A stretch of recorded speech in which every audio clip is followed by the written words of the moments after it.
Teacher बनने का सपना ही छोड़ दिया है मैंने। अब मुझे टीचर बनना ही नहीं है, बिल्कुल भी नहीं बनना है। मैंने बीएड किया, चाहे मैंने डीएलएड किया, मैंने जो भी किया, मैंने सीटेट एग्ज़ाम दिया, मैंने ये दिया, मैंने वो दिया, मैंने इतने जम के पढ़ाई की। और फिर उसके बाद मैंने कोई कंपटीशन एग्ज़ाम का एग्ज़ाम में मैं अपेयर हुई और उसके बाद मेरा सिलेक्शन नहीं हुआ और इतना ज़्यादा डिमोटिवेशन आ चुका है अब तक कि अब बस, अब बहुत हुआ। कभी बीएड डीएलएड को लेके पंगा, कभी डीएलएड बीएड बीटीसी ये वो। अब सुनने में आ रहा है कि सीटेट के बाद क्या, यानी सीटेट भी काफ़ी नहीं है, सीटेट इज नॉट एनफ, वो काफ़ी नहीं है। तो अब क्या क्या क्या क्या, बहुत सारे अनगिनत सवाल। और मेरे पास कुछ मेल आए हैं, जो मेल सुन के, जो मेल को पढ़ के शायद मेरे भी आंखों में आंसू आ गए कि मैं क्या ही बोलूँ। मेरे एक स्टूडेंट है, मैं उनका नाम नहीं लेना चाहूँगी, वो बहुत दिनों से मुझे फॉलो कर रहे थे और उन्होंने एग्ज़ाम भी दिया, वो केवीएस की तैयारी कर रहे थे। और उनका मेरे पास मेल आया कि मैम मेरा सिलेक्शन नहीं हुआ। और एक पल के लिए उनकी बातों से मुझे ये लगा कि वो अब आगे की टीचिंग करना ही नहीं चाहते हैं, वो इस प्रोफेशन को ही चेंज कर रहे हैं, यानी टीचिंग करने का ख्याल ही उन्होंने अपने मन से निकाल दिया है। ऐसा ही सिचुएशन बहुत लोगों का आ चुका है। इसी बात पे आज हम लोग चर्चा करेंगे, क्या ये प्रोफेशन को ही छोड़ देना एक सॉल्यूशन है कि हम टीचर ही ना बने, हम कुछ और बन जाएं? क्या ये एक उपाय है? क्या इसको किया जा सकता है? Welcome back to my channel. आपका स्नेहास टीचिंग में बहुत बहुत स्वागत है। मैं बहुत दिनों बाद अपने चैनल पे वापस आई हूँ क्योंकि कुछ ज़रूरी कामों की वजह से मैं वापस नहीं आ पा रही थी। बहुत बड़ा मुद्दा है, चैनल के एंड तक बने रहिए इस वीडियो के, आपको बहुत बातें खुल के सामने आएंगी कि टीचिंग प्रोफेशन क्या आपको छोड़ना चाहिए। अगर आपके मन में ये विचार आ रहा है तो क्या आपको छोड़ना चाहिए या नहीं छोड़ना चाहिए, उसी पर आज हम लोग चर्चा करेंगे। सबसे पहली बात आती है बीएड वर्सेस बीटीसी। 1 to 5 के में से बीएड को तो हटा दिया गया है, बीटीसी है, 6 to 8 में बीएड है। लेकिन 6 to 8 में जिनका सब्जेक्ट कॉम्बिनेशन में प्रॉब्लम आ रहा है, जिनको जो केवीएस में भर रहे थे, बहुत लोग जो केवीएस के एग्जाम दे रहे थे, उनको सब्जेक्ट कॉम्बिनेशन में बहुत बहुत ज़्यादा प्रॉब्लम आने की वजह से वो फ्रस्ट्रेट हो चुके थे कि ना तो वो 1 to 5 के बच्चे और सब्जेक्ट कॉम्बिनेशन की वजह से वहाँ के भी नहीं बचे। चलो भाई, डीएलएड बीएड का मुद्दा भी सॉल्व हो गया और डीएलएड वालों को भी जस्टिस मिला, बीएड वालों को भी जस्टिस मिला। जो भी हुआ एट द एंड, जो भी हुआ, जिसके भी फेवर में हुआ, मैं किसी के भी फेवर में नहीं हूँ। मैं ये बात पहले ही बता दे रही हूँ, मैं एक टीचर हूँ और मैं बायस्ड नहीं हो सकती हूँ कि किसी एक का पक्ष ले लूँ मैं कि डीएलएड के हित में अच्छा हुआ या बीएड के हित में अच्छा हुआ। मैं बस यही कहूंगी कि भाई, जो चीज होना था पहले ही होता। एक तो डीएलएड और बीएड और डीएलएड ने ना इतना ज्यादा खुरापात मचा के रख दिया है ना ये विषय, कि सभी लोगों को, आधे से ज्यादा लोगों को तो अब समझ ही नहीं आ रहा है कि हम डीएलएड करें या बीएड करें। ठीक है, सबसे पहली बात तो ये। अब दूसरी बात ये आ रही है कि जो सीटेट है या टीटी जो एग्जाम है वो क्लास 8 तक की काफी नहीं है। अब बात उठ के ये आ रही है कि 8 क्लास के बाद भी सीटेट होगा या फिर सीटेट अपने लेवल को बढ़ाएगा, 9-10 के लिए करेगा, 11-12 के लिए करेगा।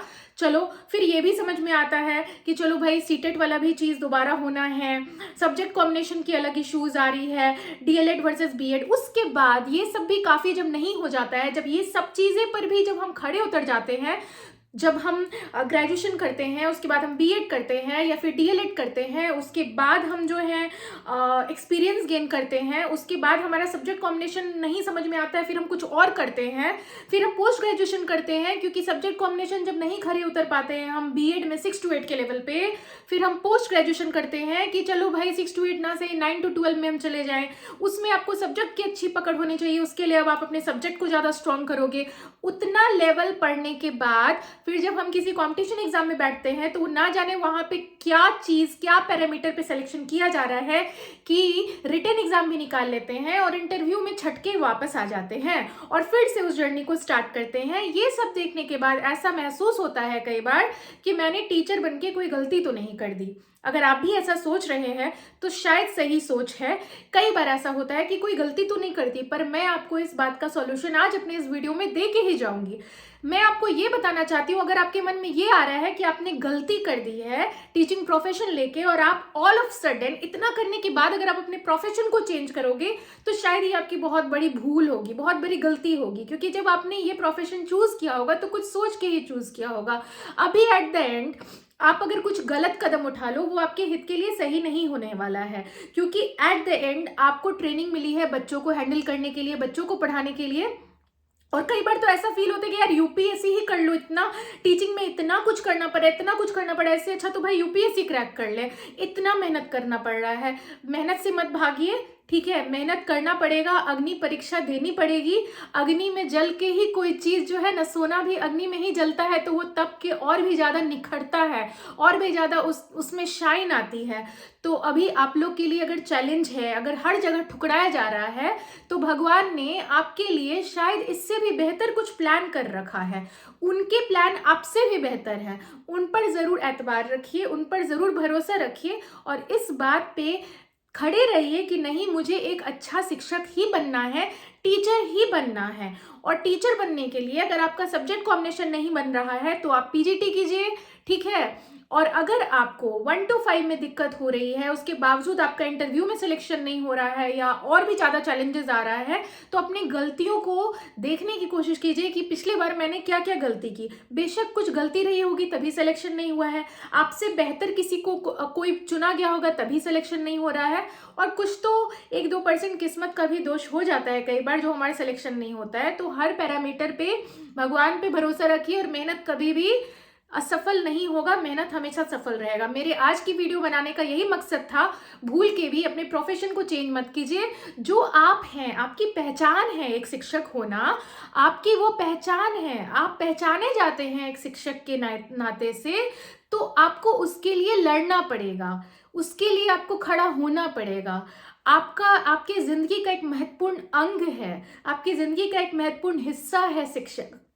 आपके अंदर एक शिक्षक छुपा हुआ है, उसको बाहर निखारने के लिए आपको बहुत तपना पड़ेगा। हर किसी की जर्नी आसान नहीं होती। बहुत लोगों को जो चीज़ आसानी से मिलता है, सेम चीज़ को पाने के लिए दूसरे को बहुत मेहनत करना पड़ता है। पर इसका मतलब ये कतई नहीं है कि आप में वो वाली काबिलियत नहीं है, और उनमें थी, ठीक है। थोड़ा सा मेहनत कीजिए और धैर्य रखिए, मेरी वीडियो अब आएगी, ठीक है। आज मैं वापस आ गई हूँ अपने चैनल पे। अगर आप मेरे चैनल पे न्यू हो तो सब्सक्राइब करके बेल आइकन जरूर प्रेस कीजिएगा, ताकि आपको मेरी नेक्स्ट वीडियो मिले। और जिसने मेरी वीडियो को अब तक देखा है, लाइक करके जरूर जाइएगा, मोटिवेशन बहुत मिलता है। आई होप कि आज की वीडियो से मैं आपकी जिंदगी में कुछ तो परिवर्तन कर चुकी होंगी। मिलती हूँ नेक्स्ट वीडियो में, तब तक के लिए गुड बाय, नमस्कार। और सब लोग अपना ध्यान रखिए, स्वस्थ रहिए, मस्त रहिए और व्यस्त रहिए।